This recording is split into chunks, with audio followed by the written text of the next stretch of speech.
far. Ulf have 9, though. They're looking to put themselves up on the leaderboards here.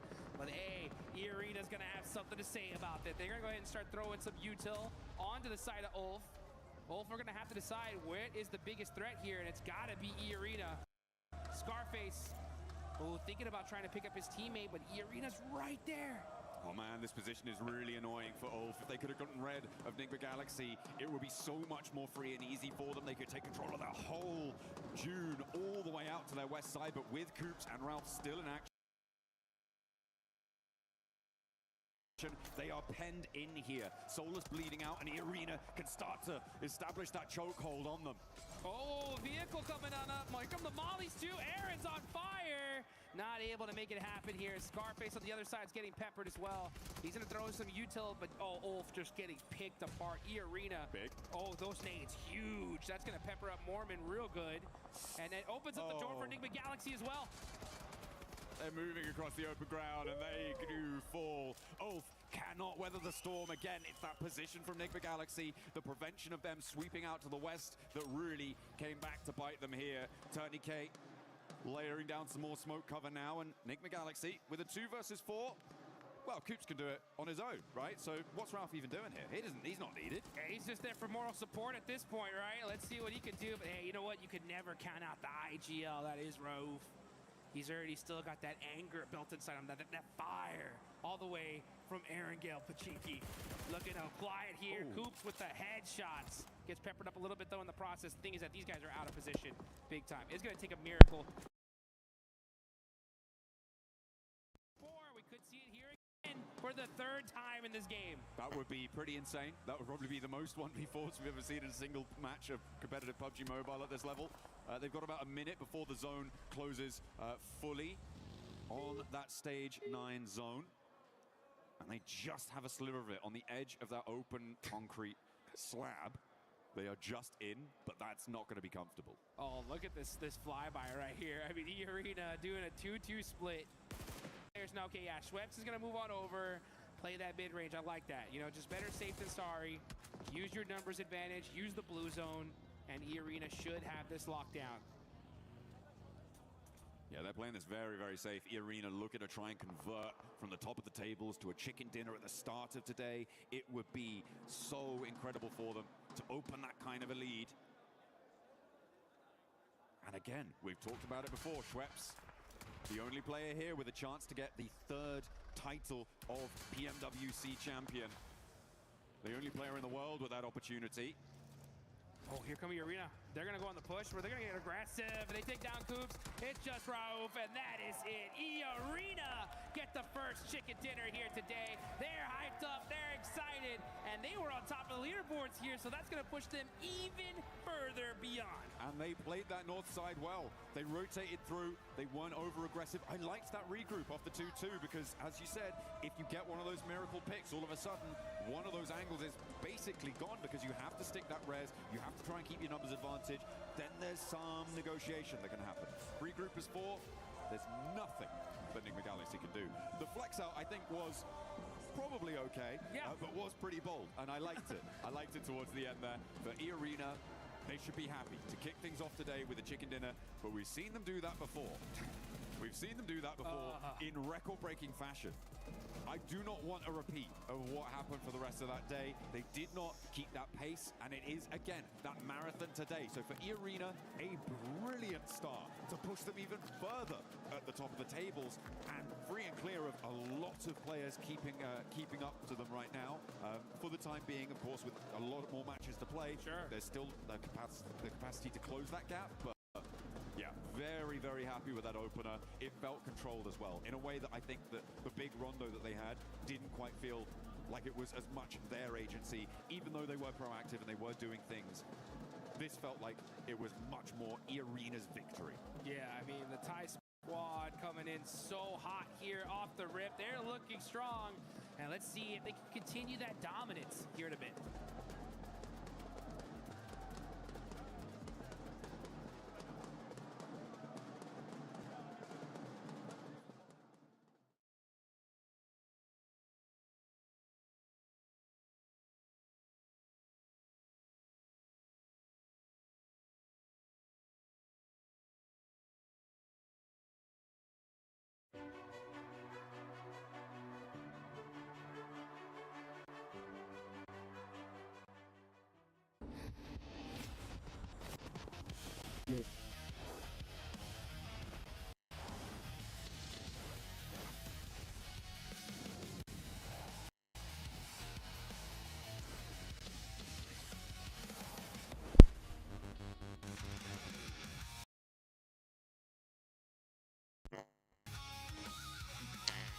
हो गया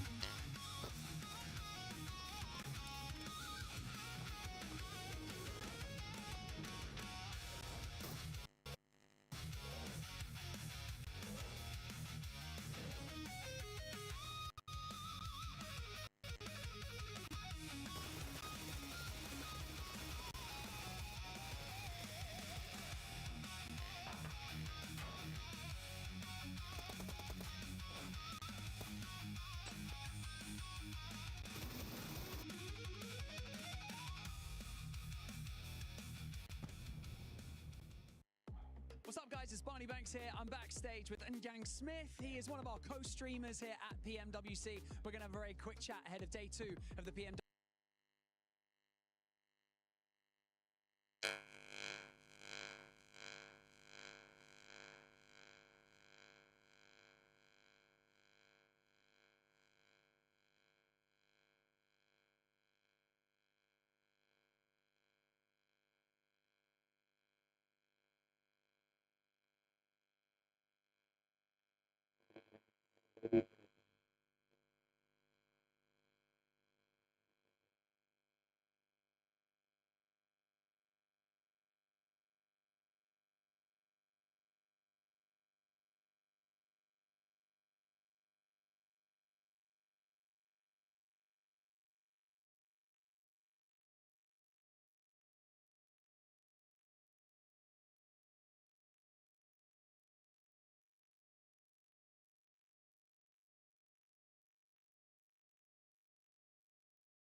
WC finals. And Jang, let's talk with the event going on behind you. What's the chat been like? How has the streaming experience been for you here on the main stage?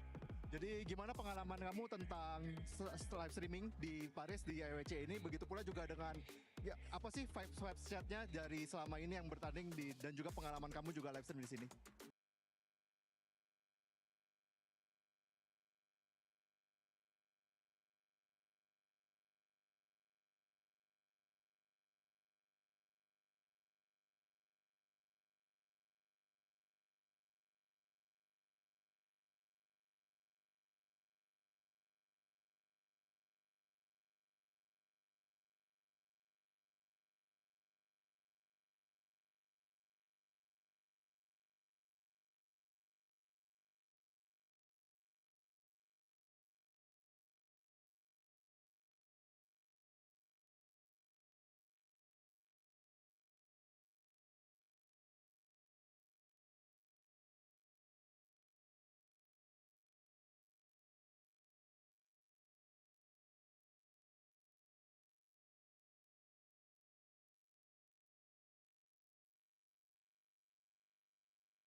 E-Arena coming in hot, wanting to maintain that first place.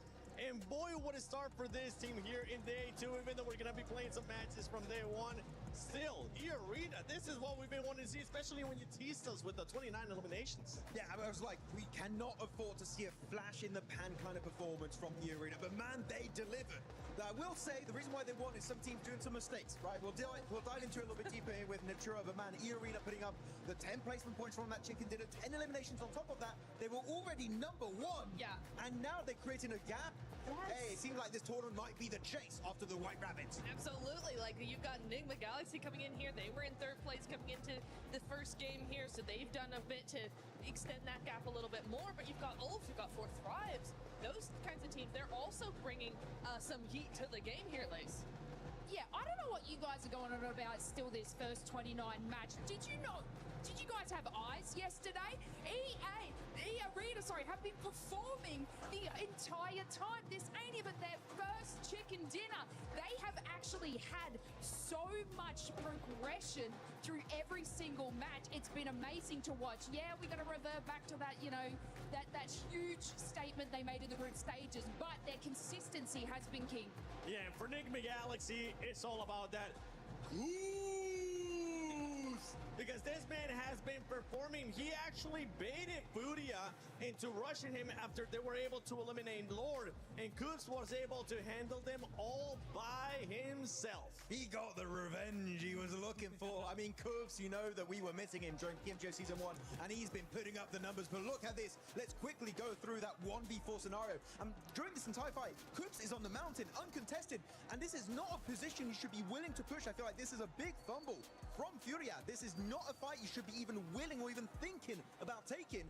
And Coops here, having the time, going to flush that elimination, denying extra information from Furia. But this grenade, one of the best grenades of the tournament, a Maxman grenade of the day, as he gets that 1v2 and then sprays him down from a distance. He gets the headshot, eliminates the final player. What an insane clutch, but so did S-Power Niptura. Didn't he just? I mean, I wanted to replay this because look at what he's able to do here. This guy is a machine. The angles, the quick flicks. Oh! He's using these angles. He gets that one. He realizes that Razak is coming around, gets that elimination, and then he knows he doesn't have time to heal up, so he throws the Molotov in there, tries to come out, tries to get these angles going, and that is just buys enough time for his teammate to come on in. Yeah. The Molotov will go forward. It's fantastic. I gotta say, that Molotov he put to try and clear his backside, that was one of the best Molotov. That is a global level Molotov coming out from S-Power. He is showing he has what it takes to be up here. Absolutely. I love what we're seeing from him today. I love what we're seeing out of him today as well. I love what we were seeing out of 4 Thrives in this last match. 4 Thrives being very aggressive, especially with being able to chase some of the other teams. Talking about chasing too. We got a chance to see Enigma Galaxy versus Ida towards the end as well. It doesn't matter, Max, and Lace and Aptura, if it's Pachinki, it doesn't matter where it's at. Enigma Galaxy has their number, but when we're talking about some of the other teams, 4 Thrives versus Aurora. Yes. We gotta mention that because it was so quick, and then Doc with them. We're not going to talk about Aurora. We're not going to talk about it. I'll talk about 4 Thrives though. Look, they had such an immense sort of split hold in the hillside while Aurora was sort of making their rotate, and it was only a matter of time before they were able to do that. And what we were obviously touching on yesterday is their pacing. So obviously when they get that first contention and then following up with the fight, their pacing is back to what we want to see. So it's very, very impressive that they were able to do that. Unfortunately, they did have IQ at the southern side trying to find a position in zone whilst that contention was going on. Nongjin Red Force was sort of running up the eastern side, so they kind of like fell a little bit short there trying to move in because there wasn't much cover for them to sort of progress through that. And I mean, then it was just down to, a little solo, and unfortunately he was found out because Top actually was sitting on top of a building, and that's probably the best spot and the only spot that could have been played. Yeah, absolutely. I'm very, very, very happy with 4 Thrives. T24 especially coming in clutch there. He's back on that long range with the Mini. He's back supporting his teammates really, really well. And the whole squad is just looking very, very different from yesterday into today. They're looking very confident. They look like they know what they're doing. They have those final decision-making skills back and at them. And here we see him, 6th place, coming in clutch here. That's right. Fourth Rise being able to jump up that leaderboard with 33 points.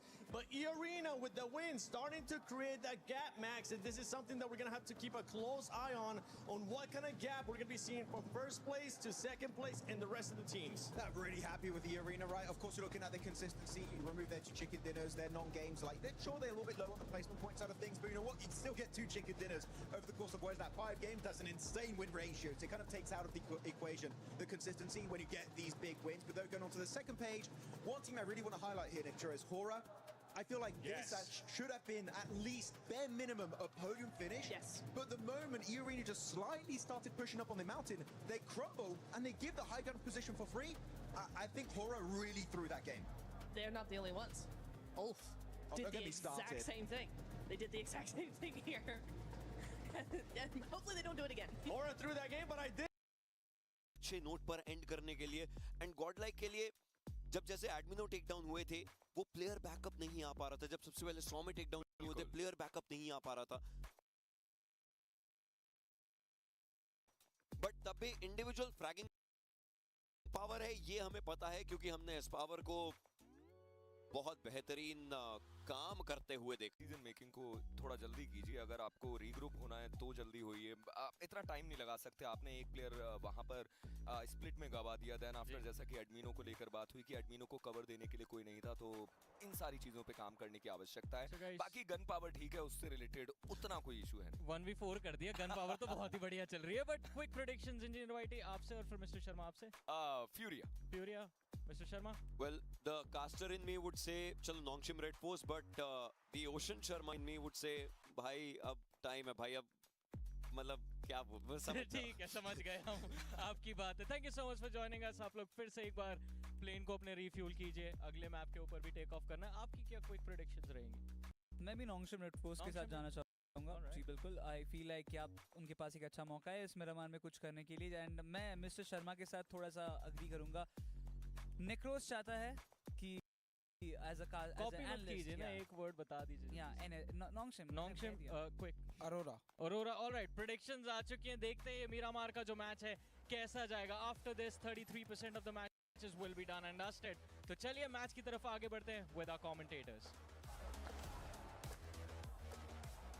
चलिए बढ़ते हैं इस मीरामार के match की तरफ। आज के दिन का ये दूसरा गेम, बट इनडायरेक्टली आप कह सकते हैं कि डे 1 का आखिरी गेम जो बताएगा कि 6 मैचेस के बाद कौन सी वो टीम रहेगी जो टॉप ऑफ द बोर्ड हमें देखने को मिलेगी। हालांकि इसके बाद भी हमें डे 2 के वो 6 मैचेस और देखने को मिलने वाले हैं। बट मीरामार का ये गेम कई सारी टीम्स के लिए बहुत ज्यादा खास हो जाता है। चाहे आप नॉन्गशिम रेड फोर्स की बात करें, चाहे आप गॉडलाइक की बात करें, ओजी की बात करें, उन सारी टीम्स को कमबैक करना है जो अभी भी सेकंड पेज पे अपने आप को रखती हुई नजर आ रही हैं। बट वहीं पर जब हम अरोरा की बात करते हैं तो इनके लिए भी बहुत ज्यादा जरूरी हो जाता है मीरामार के मैच में परफॉर्म करना। हमने आपके रोंडो के गेम प्ले को बेहतर देखा, हमने आपको एरेंगल में अच्छा खेलते हुए देखा। मीरामार का पिछला गेम जहां पर आप 4 थ्राइव्स के अगेंस्ट बाहर हो जाते हैं, कोशिश उनकी तरफ से भी रहेगी एक अच्छा गेम प्ले देखना। चलने दो। कोशिश एक बात की तरफ से जरूर ये है कि शुरुआती दौर में कुछ भिड़ंत हमें देखने को मिल सकती है। व्हीकल कंटेंशन सैन मार्टिन एल्पोजो तक पहुंचने के लिए हो तो सकते हैं किस तरीके से, और क्योंकि आप होरा के प्लेयर्स को भी देखिए वो भी उतर चुके हैं। पार्टोना साइड हमें पता है नॉन्गशिम के प्लेयर्स जाते हैं वो उतर चुके हैं। मुझे पता है आप हंसे क्यों हैं जब होरा की बात करेगी और वो सदर्न साइड की बात करी गई है। ये चेंज ये उनके प्ले स्टाइल को तो चेंज करेगा ही, बट अगर सर्कल ऊपर बना तो वो क्विक रोटेशन के लिए जाएंगे तो किस डायरेक्शन से जाएंगे। सामने उनके निग्मा गैलेक्सी के प्लेयर्स हैं, अल उला के प्लेयर्स पिछला गेम उस तरीके का जा नहीं पाया। फ्यूरिया के प्लेयर्स मुश्किलें बहुत ज्यादा हो सकती है एंड अल उला और फ्यूरिया वो एक दूसरे को मे भी पकड़ सकते हैं क्योंकि अल उला के प्लेयर्स के पास व्हीकल है। फ्यूरिया के प्लेयर्स तो अभी भी पैराशूट के साथ ही जा रहे हैं, तो रास्ते में भिड़ंत होगी। Part power grid centre circle, 2 hard shifts और फिर ओपन एरिया के अराउंड बनते हुए सर्कल्स खेलना थोड़ा दिलचस्प हो सकता है। बिल्कुल सेम सर्कल आप कह सकते हैं जैसा हमने पहले सर्कल देखा। कुछ लास्ट गेम में ओजी अंदर की तरफ को गई थी, गॉडलाइक बाहर की तरफ को गई थी। इस गेम में गॉडलाइक अंदर की तरफ को गई है, ओजी ग्रेवयार्ड साइड गई है। थोड़े से बदलाव हुए हैं, अब देखेंगे वो बदलाव कितने बेहतर होते हैं। S2G के भी बहुत ज्यादा करीब गॉडलाइक का एक प्लेयर हमें देखने को मिलता है। मे बी वो व्हीकल फाइट शायद वहां पर बनती हुई नजर आए। निग्मा गैलेक्सी एल्पोजो की तरफ अपने आप को लेकर जाती हुई। ऑस्ट्रेलिया के प्लेयर मॉन्टेनीगो की तरफ अपने आप को लेकर जाते हुए, बट इनके बीच में अलूला, जैसा कि आपने भी चर्चाएं करी कि उन्हें लाकोप तक पहुंचना है। सबसे बेहतर बात यह कि उनके पास व्हीकल है, तो वो भी अपने आप को लाकोप तक लेकर जाने में कामयाब हो जाएंगे। बट ई अरीना और फोर थ्राइव्स, क्या इनके बीच में फाइट बनेगी? क्योंकि एक टीम सन मार्टिन जाना चाहती है और पिकाडो के जस्ट ऊपर से उन्हें निकलना है। और इसके बीच में आप देखिए कि दोनों टीम्स एक दूसरे के करीब उतर भी चुकी हैं। फोर थ्राइव्स वर्सेस टीम ई अरीना। शायद फाइट को अवॉइड करना फोर थ्राइव्स की तरफ से वो निर्णय देखने को मिला। व्हीकल उनके पास जरूर थे, बट ई अरीना के पास वेपन थे। व्हीकल थे तो इसलिए यहाँ से निकल सके। और ई अरीना के प्लेयर्स, जैसे कि आपने बात करी, हालांकि IQ आ चुके हैं, बट वेस्ट नहीं है उनके पास और बॉडी शॉट्स लगे। Okay joker, okay. वो हेलमेट सही सलामत था जो था पहले से। वेस्ट हालांकि इन्हें भी नहीं मिल पाई, बट ये पहली कैजुअलिटी। मैं भी थोड़ा सा शॉक एंड सरप्राइज हूँ कि ये अरीना टॉप पर ऑलरेडी बैठे हुए थे। अब तो पॉइंट्स भी अगर आप देखें, इट्स कंप्लीटली नाइस। देखिए, किस्मत बहादुरों का साथ देती है। जब आप अच्छा खेलते हैं, जब आप बहादुरी दिखाते हैं, जब आप जल्दी जल्दी अपने निर्णय को लेते हैं, तो फिर आपके साथ वो लक फैक्टर भी काम करता है। 0.01% जो लक फैक्टर होता है। और वहां पर टीम ई अरीना ने पहला फिनिश भी अपनी टीम को लाकर दिया। फोर थ्राइव्स को शुरुआती दौर में एक नुकसान होता हुआ और अब अपने सफर को 3 प्लेयर्स के साथ तय करना होगा। बट जब हम अल उला की बात करते हैं, तो वो अभी तक लाकोप तक नहीं पहुंचे हैं। वो अपने आप को पावर ग्रिड के एरिया पर लेकर गए। ये जरूर मेरे लिए थोड़ा सा शॉकिंग एंड सरप्राइजिंग है, क्योंकि ईडा के प्लेयर्स भी उसी एरिया में कई बार हमें लूट करते हुए देखने को मिलते हैं। गॉडलाइक के प्लेयर्स लगभग हल्की फुल्की वो लूट उनके पास अभी भी लूट करने की आवश्यकता जरूर। आप आरू को देखिए, उनके पास वो लेवल 1 का हेलमेट देखने को मिलता है। डीपी और स्क्विल्की के साथ वो देखने को मिलते हुए। वहीं पर हमने गॉडलाइक के प्लेयर्स को देखा, एक प्लेयर के पास हेलमेट है तो वेस्ट नहीं है। मतलब दोनों टीम्स को अभी भी लूट पर काम करना होगा, समय बिताना होगा और उसके बाद सर्कल के अंदर एक अच्छी जगह पकड़नी होगी। गॉडलाइक को ये समझना पड़ेगा कि उनके बिल्कुल सामने उल्फ के प्लेयर्स होंगे अगर वो थोड़ा सा भी ऊपर जाते हैं, हासियंदा साइड से जाते हैं। और अगर वो सोचते हैं कि हम क्रूज दे वैल वाटर ट्रीटमेंट से जाएं तो S2G होगी। चाहते ना चाहते गॉडलाइक सैंडविच हो सकती है दो टीम्स के बीच में, जो शायद क्या एक्चुअली बनेगा तो दिक्कत की बात। लेकिन अगर वो लेट रोटेट करते हैं, और ऐसे सर्कल्स में सडन रोटेशंस तो होती नहीं है। गॉडलाइक ने ऑलरेडी रोटेट करना शुरू भी कर दिया है और ओरंगुटान के प्लेयर्स भी मूव तो कर रहे हैं। Power grade may be San Martin तक जाकर के खुद को सेफगार्ड थोड़ा सा समझ सकते हैं, क्योंकि वहाँ पर बहुत सारी बिल्डिंग्स हैं, बहुत सारे एरियाज हैं। आप कोई भी 2 घर ले लीजिए, 2 और 2 के स्प्लिट के अंदर अपने आप को रखिए और थोड़ा टाइम गेम को चलने दीजिए एक फ्लो स्टेट में, उसके बाद जाकर के फाइट लीजिए। और इसी चीज की हमने बात करी थी कि S2G के प्लेयर्स गॉडलाइक के काफी करीब होंगे। आपने डुअल फॉर्मेशन की बात करी